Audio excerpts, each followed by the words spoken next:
आज मुझे पता है 2 पुलिस वाले आपने मेरे घर के नीचे जासूसी के लिए खड़े किए हैं। नहीं, ये मेरा लोकतांत्रिक अधिकार है ना। मैंने सीट बेल्ट पहनी है, मेरे पास सारे कागज हैं। मेरे घर से 2 मिनट की दूरी पर आप मुझे रोक रहे हैं। लक्ष्मण कुमार जी, मेरा क्राइम तो बताइए। आपने ये मेरे घर के बाहर, मैं बिल्कुल आगे लूंगी।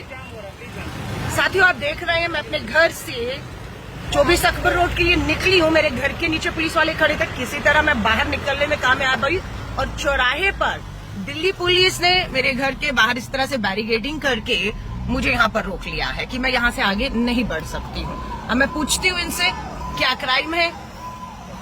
क्या लोकतंत्र की, अब आप तय करिएगा कि देश में लोकतंत्र की हत्या किस तरीके से की जा रही है।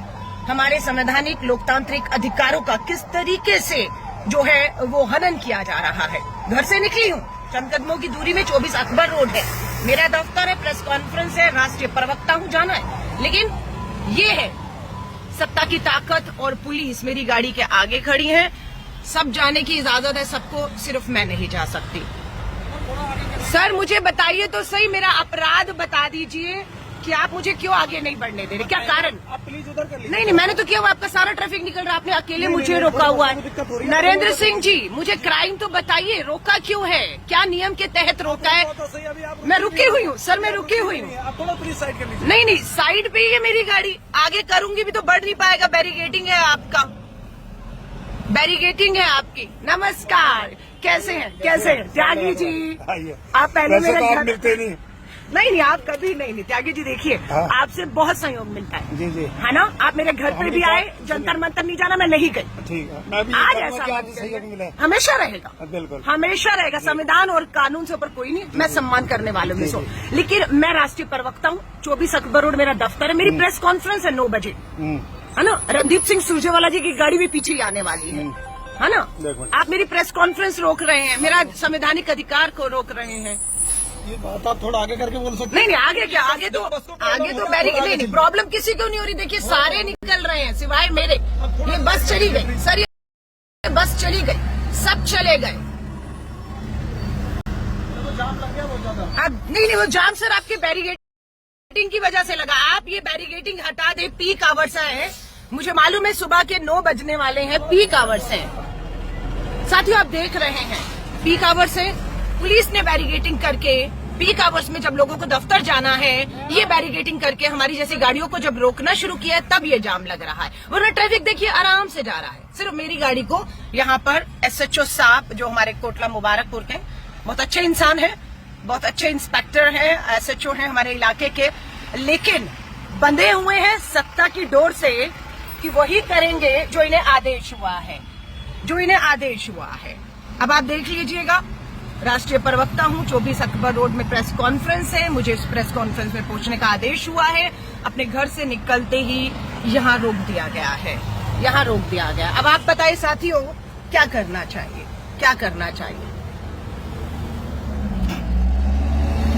मेरी गाड़ी इस समय मैंने बंद कर ली है और मैं यहाँ इंतजार कर रही हूँ, गाड़ी से उतरूंगी नहीं। SHO साहब वहां जाकर किसी से बात कर रहे हैं, क्योंकि मैंने उनको अपना लोकतांत्रिक और संवैधानिक अधिकार बताया है और किस नियम कानून को मैंने तोड़ा है, जिसके तहत उन्होंने मेरी गाड़ी को यहाँ रोककर मेरे आगे जाने की आजादी को जो है वो बीच में आए हैं। वो बात कर रहे हैं SHO साहब, त्यागी जी। और यहाँ पर आप देख रहे हैं ये पुलिस वाले, ये देखिए, सारी दिल्ली को इन्होंने छावनी में तब्दील कर दिया है।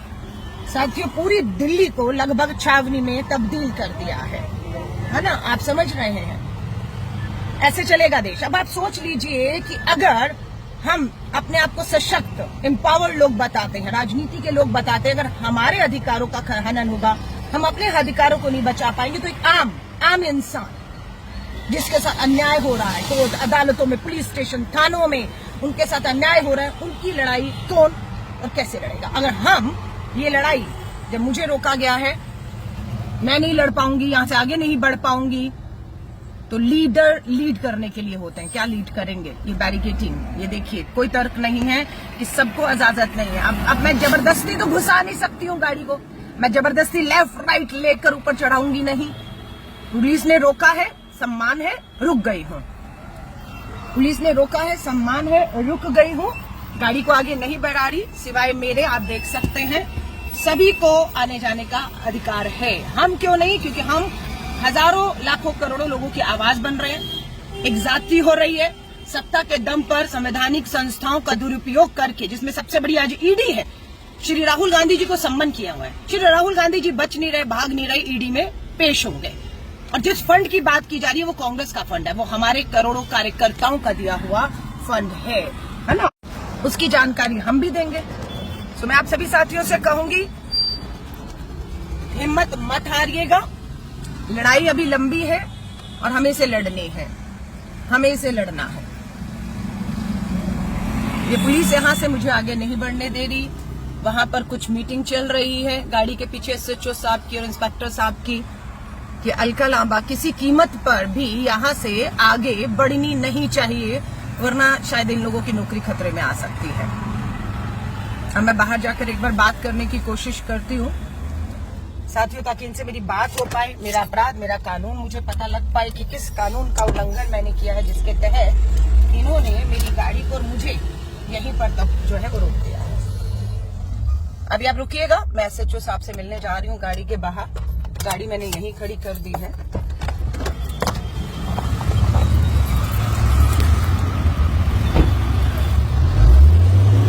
कहाँ है एसएचओ साहब? किससे बात कर रहे हैं? नहीं, आप मुझे बताइए ना। आप मेरी गाड़ी को आपने रोक दिया, मुझे मेरे दफ्तर जाने से रोक दिया। मेरा अपराध बताइए ना सर, अपराध तो बताइए। सुभाष जी अभी उतरे हैं आपने? नहीं, मैं उतरी हूँ क्योंकि आप मुझे बता नहीं रहे मेरा अपराध। नहीं, व्यस्त तो बिल्कुल मैं। पब्लिक के लोग हैं, पब्लिक को पता होना चाहिए ना कि उनके जनप्रतिनिधियों को क्यों और किस अपराध में रोक दिया गया है। और मेरी वजह से कोई जाम नहीं। आपके बैरिकेडिंग पीक आवर्स है, अब जाम जरूर लगेगा। देख लीजिए रास्ता पूरा खाली है, सिर्फ मेरी गाड़ी रुकी है, मेरी वजह से कोई जाम नहीं है। ये बैरिकेडिंग है, ये पुलिस के पूरे टीम खड़ी हुई है, आप देख सकते हैं। अब साथियों आप देख रहे हैं, ये भारत की राजधानी दिल्ली के अंदर, जहां से संसद और देश चलता है, वहां पर आपके संवैधानिक अधिकारों का, लोकतांत्रिक अधिकारों का हनन हो रहा है। मैं अकेली हूँ, निहत्थी हूँ, कोई खतरा नहीं है यहाँ की सरकार, पुलिस प्रशासन को मुझसे। और मैं सिर्फ अपने कार्यालय 24 अक्टूबर रोड जाना चाह रही हूँ। इसमें अपराध कहाँ है? प्लीज, अगर बड़ा लॉयर हो, कोई जज देख रहे हो, या देश का लोकतंत्र देख रहा हो, संवैधानिक संस्थाओं में बैठे लोग देख रहे हो, तो बताइए तो सही कि अलका लांबा दिल्ली की बेटी है, निहत्थी है, कोई खतरा नहीं है, अपनी गाड़ी में अकेले जा रही है। 2 पुलिस वाले मेरी गाड़ी के आगे खड़े हो गए, रोक लिया है। एसएचओ साहब यहाँ पर है, बैरिकेडिंग के इस पार ये खड़े हुए हैं और पता नहीं किससे बात कर रहे हैं, बट ये है कि अलका लांबा। सर क्या तय हुआ? सर क्या तय हुआ एसएचओ सर का? एसएचओ सर ने क्या तय किया? बात कर रही है। बोलिए, अकेली है, दफ्तर जाना है मुझे।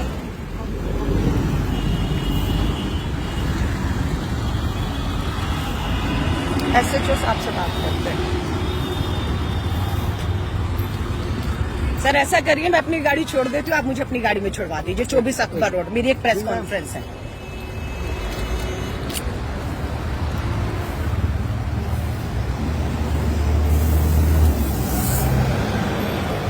मैं देश भर के अपने सभी कांग्रेस के कार्यकर्ताओं से कहूंगी, हिम्मत मत हारिएगा। ये लड़ाई हमारी बहुत लंबी है, ये लड़ाई हमारी लंबी है और ये लड़ाई हमारी अपनी नहीं, ये लड़ाई हमारे देश के लोकतंत्र और संविधान को बचाने की है, उसमें मिली आजादी को बचाने की है।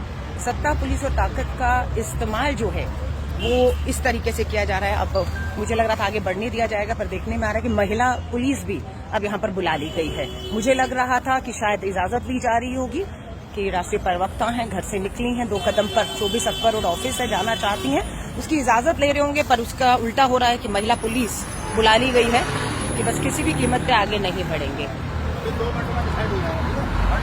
नहीं, आप मुझे ऐसा करिए ना, मैं अपनी गाड़ी तो यही है, घर आपने देखा, छोड़ देती हूँ। आप मुझे 24 अक्टूबर रोड अकेले छुड़वा दीजिए, निहत्थी हूँ, कोई खतरा नहीं मुझसे।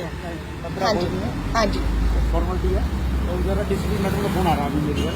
आपको तो मैंने देखा अभी सम्मानित भी किया हुआ, बेटा बता रहा था आपको देखकर, मुबारक हो आपको, बधाई। मैं तो अभी भी आपकी की तारीफ कर रही हूँ कि आपकी जितनी तारीफ की जाए कम है। लेकिन दुख होता है कि जब आजादी का, हमें जो मिली आजादी संविधान में, उसका हनन सत्ता और पुलिस के दम पर सरकारें करती हैं। तो आपको भी आदेश है इसलिए आपने मुझे रोका है, वरना एसएचओ साहब कभी रोकते नहीं किसी को, मुझे मालूम है ना। मेरे इलाके के रिस्पेक्टेबल आदमी है। नहीं, पर रिस्पेक्टेबल आदमी को आप रोकेंगे तो लोग सोचेंगे क्या अपराध कर दिया इस लड़की ने। आप मुझे सम्मानित बता रहे हैं, लेकिन लोग देख रहे हैं कि इस महिला ने क्या कर दिया। नहीं, पर लोग भी तो देख रहे हैं ना कि क्यों सम्मानित महिला को बीच चौराहे में खड़ा कर दिया, क्या अपराध है। पर करिए फैसला लीजिए। 2 मिनट में बताएंगे। एसएचओ बता रहे हैं बड़े अधिकारी से किसी से बात हुई है उनकी, और अगर वो इजाजत देंगे तो मैं अपनी इस गाड़ी के साथ आगे बढ़ पाऊंगी पुलिस वालों को, और ये जो पीछे बैरिकेडिंग है उसे हटा देंगे। पर दुख और चिंता की बात है। सोचिए, ये राजधानी दिल्ली में अगर ऐसा हो रहा है तो देश के दूर दराज इलाकों में जहां आम शोषित इंसान रहता है, जहां किसी की कोई सुनवाई नहीं होती, उनका हाल क्या होगा अगर राजधानी दिल्ली में इस तरीके से जो है वो रोका जाएगा। सब जा रहे हैं, सबको इजाजत है, पूरी की पूरी बसें आप देखिए, लोग जा रहे हैं, लेकिन सिर्फ अलका लांबा को इसलिए इजाजत नहीं है क्योंकि अलका लांबा भारतीय राष्ट्रीय कांग्रेस के छोटी सी कार्यकर्ता है, निहत्ती है, डर नहीं लगता, उनको डरने की जरूरत नहीं है, और ना हम डरते हैं। हमारे नेता ने कहा डरो मत, जब आपने कुछ गलत नहीं किया डरो मत, अड़ो और लड़ो। और मैं वही सरकार को दोबारा कह दूंगी कि ना अंग्रेजों के सामने झुके थे, ना संघी सरकार के सामने झुकेंगे, ना तब डरे थे ना अब डरेंगे, ना तब पीछे हटे थे अंग्रेजों के समय, ना संघी सरकार के समय पीछे हटेंगे।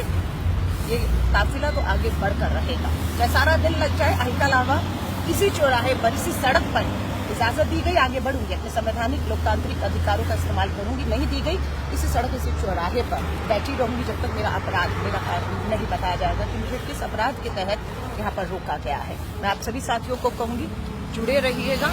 मीटिंग लगातार चल रही है एसएचओ साहब की अपने बड़े अधिकारियों से, करना क्या है, आगे बढ़ने देना है या नहीं।